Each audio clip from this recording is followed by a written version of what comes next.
towards the very end of ISIS. Right down there. This is the Hot Zone. Engaging with the news in a whole new way. International war correspondent Chuck Holton brings insight into areas of crisis and lets you help those affected.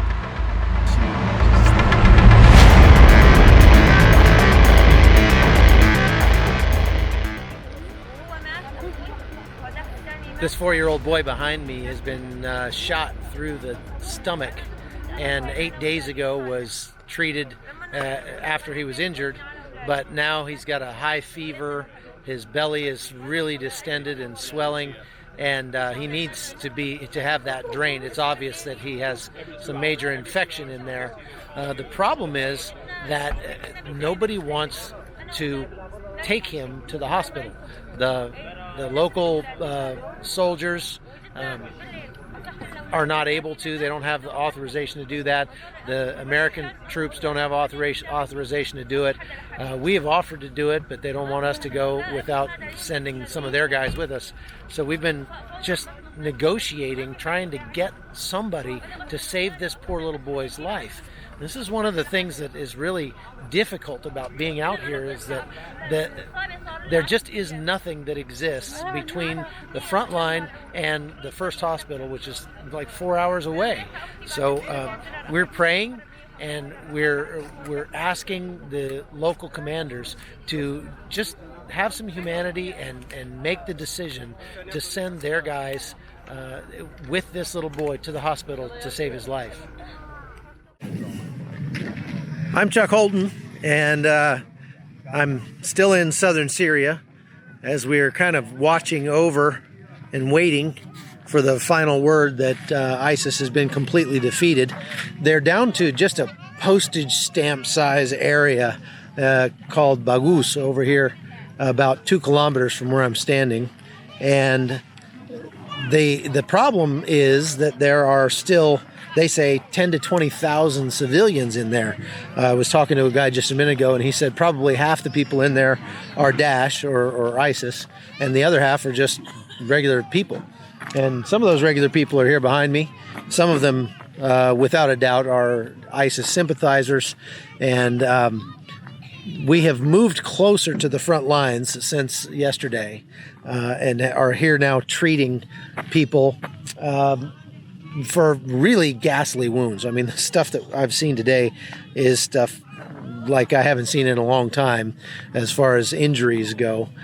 We've also been listening to the sound of aircraft overhead and hearing the bombs going off in Baghuz as they're dropping ordnance over there to try to flush out the remainder of the bad guys. But like I say, unfortunately, a lot of the just regular people, women and children, are being affected by that, and we're seeing some pretty horrific injuries. So what we did today was kind of a miracle, I have to say, because we didn't think we would be able to get this close down here to the front lines. We have been told earlier today that we were going to have to pull out and go very far back to a large refugee camp where they're taking these refugees after they are processed here. We didn't really want to do that because Dave Eubank's group, the Free Burma Rangers, is really perfectly suited for working in a place like where I'm standing, where there are no other NGOs, because they can't get here, or they don't have the ability to get this close to the front line or work this close to the front line for whatever reason. We've been told by some other NGOs that if we did get in here, that they would provide us with medical supplies and things like that, because they can't get in here. So, however, there's been some real friction, I guess I would say, between the U.S. troops on the ground here and our little band of gypsies. Tell me what you're doing. We're transporting the critical kid to the hospital, and SDF's helping us out here, so it's a really good day. Have a good one. Go, take care. So, media pressure. The journalists got wind of the fact that these guys didn't want to take these kids to the hospital, and that little bit of pressure from the media made them rethink their position.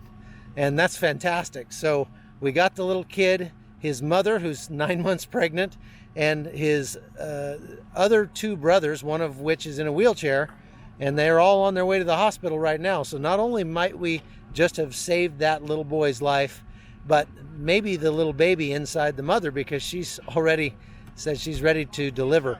So off we go. And I'm not really sure what's causing that, to tell you the truth, if it's just the same kind of institutional timidity that we've seen so much of during the Obama administration in Afghanistan, Iraq, wherever. It seemed like when I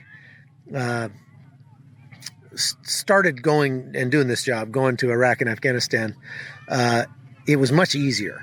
You know, you would just show up and they would say, "Oh, get on the helicopter." You know, if you said, "I want to go to the Iranian border," they'd say, "Great, jump in the Humvee, let's go." And as time went on, things got harder and harder and harder, especially as a journalist, in the war zone when you're embedding with U.S. troops. And a part of that is just the natural progress of bureaucracy that sort of infects every agency, or especially government organization. But part of it also, I think, had to do with the fact that, you know, the Obama administration was, although they claimed they would be the most transparent administration in history, they were really quite the opposite. And they went from a culture in the military that wanted to get its story out, that wanted to show the world the good things that it was doing, to a culture of being afraid to get anything out because somebody up the chain might take issue with what was going on. You can always tell an organization or even a family that's well led, because the lower people in the organization feel empowered to make decisions and take charge and say, you know what, this is the right thing to do, we're going to do it. In a poorly led organization, it's just the opposite. Everybody feels very afraid to make any decisions, very afraid to take any risks, because, boy, they might get in trouble, they might lose their job, whatever. And I think that the Obama administration just perfectly characterized, not to be political about it, but they just, their style of leadership went all the way to the top. And so what we saw was times when there were opportunities, let's say in Afghanistan, where we knew there were a bunch of bad guys that were in a certain area, and they were, let's say, in a house having a meeting. And so we had guys that wanted to go do a mission and take those guys out, and they had to get permission from higher. And then that higher couldn't, they were afraid to make the decision. And so they went one level higher still. And those guys didn't want to make the call, so they would go higher. And it would just keep going up the chain until somebody said, "Why are you about?" Like, "No, I don't."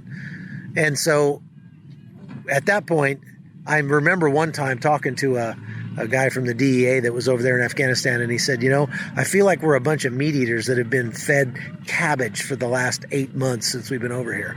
And that's, like I say, the sure sign of a poorly led organization. Your action guys, your guys who are laying it on the line, ought to feel like they have 100% backing by the people behind them, and that they should feel empowered to make decisions, to do the right thing. And you know what? If you make a mistake, we'll call it a mistake and we'll move on. But that really was not the case. And I think much of that has still seeped into the culture of the military today. And I love the military. My son's in the Army. I was in the military. I recommend it to a lot of people, but I just have to be honest and say that I see so much institutional timidity among the military today. It's almost like they're too afraid to take any risks. They're too afraid to put anybody in danger, or put them any place where they might actually get hurt. And that's really unfortunate, in my opinion. So we're hearing machine gun fire over in Hajin. I can hear it. You might be able to hear it on the camera too. Hajin is over this direction, and that's where kind of that was the larger town where ISIS still had a stronghold, and that was a fairly sizable area.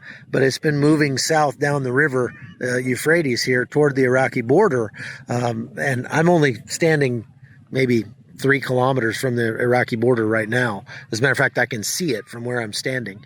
And Hajin gave way to Susa and now Baghuz. Baghuz is a very small town, and that's where we're seeing the casualties that we're receiving today come from. Part of the problem here is that it's a very compact battle space, and there's a lot of players involved here. The far side of the Euphrates River is controlled by Assad and his forces, which constitute troops from Hezbollah, Iran, maybe Turkey. I guess Turkey's further up north, but at least Hezbollah and Iran are allied with them, and even the Russians over there. On this side of the river Euphrates, you have the Americans and the SDF forces that are made up mostly of Yazidis. They are squeezing ISIS into an ever smaller area, and they're doing it by really flattening a lot of the houses around there. But like I say, unfortunately, there's still a lot of civilians left there. The ones that we've asked today, like how did you get out? Some of them say they had to pay ISIS to let them leave, or pay someone to help them get out of there. And others say that ISIS just told them, if you want to leave, leave.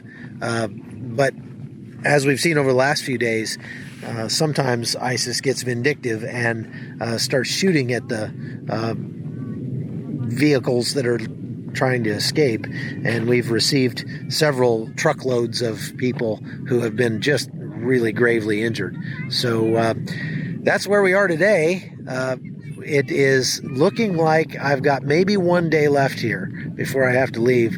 And there's some more fighting. Now the guns that I'm hearing over there are not small arms. They are, without a doubt, maybe a Dishka or ZSU or something like that. Probably, all the weapons being used out here by ISIS are pretty much Russian in origin. But that's normal here. I mean, some of our people have Russian weapons as well. They used to have tanks and American-made weapons, but they've pretty much either used those up or lost them at this point. We are being told that they're digging tunnels in that area around Baghuz, and that they have they've gone into hiding, many of them. So I guess we'll see what becomes of this. But as I said before, ISIS is more than just a bunch of fighters that are over here in Syria. ISIS is an idea. ISIS is, this is kind of a profane version of what Israel did after World War II. They wanted a place for Jews to come and live in peace and to be able to practice their religion the way they see fit. This is sort of the evil twin of that idea, where Salafist Muslims who are hold to a very strict interpretation of Sharia law are looking for a place to come and call their own and create a caliphate, which plays into their apocalyptic theology, their theology of the end times. Well, I can tell you one thing, that's not going to happen today in southern Syria, because they are getting kicked out. That's all there is to it. So let's hope that comes sooner rather than later. And my prayer is that God will allow these civilians that are in there to escape with their lives, and that not too many more of them will have to endure the incredible, gruesome injuries that we've been seeing today. So God bless you, and thanks for watching. I hope you'll like and share this podcast with your friends. It means a lot, and it'll help us grow, and it helped me go and tell more stories like this. So this is Chuck Holton. Thanks for being a part of the Hot Zone. The Hot Zone is produced by Amy Holton and Livefire Media. Copyright 2019.